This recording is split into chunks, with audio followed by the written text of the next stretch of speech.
नांदेड वाघाळा शहर महानगरपालिकेच्या महापौरपदी पदभार स्वीकारल्यानंतर कविता संतोष मुळे यांनी आज विविध विभागांची पहिली आढावा बैठक घेतली।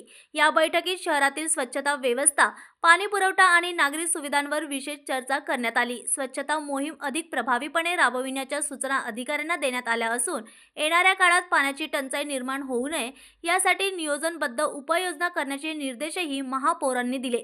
शहरातील मूलभूत सुविधा सुरळीत ठेवण्यासाठी सर्व विभागांनी समन्वयाने काम करावे असेही त्यांनी स्पष्ट केले। नागरिकांना उत्तम सेवा देणे हीच प्रशासनाची प्राथमिकता असल्याचे महापौरांनी सांगितले।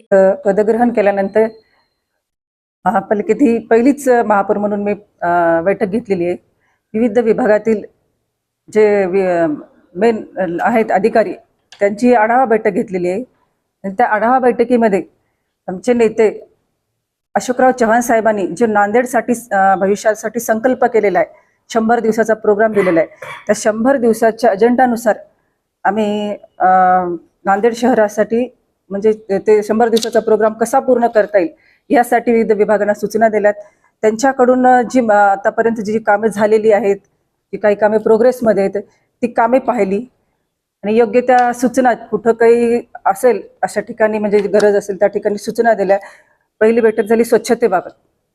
स्वच्छतेबाबतची पाहणी केली। बऱ्याच ठिकाणी आम्ही स्वतः जाऊनही पाहणी केलेली आहे आणि ज्या काही त्रुटी असतील, कचऱ्याबाबतच्या काय असतील, त्या त्रुटीसाठी त्यांना योग्य ती प्रशासनाला निर्देशन सुद्धा दिले, कारण स्वच्छतेचा प्रश्न खूप महत्त्वाचा आहे।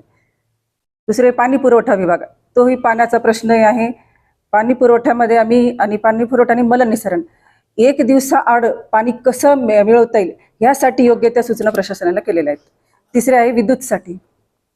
विद्युतसाठी आपला विद्युतचा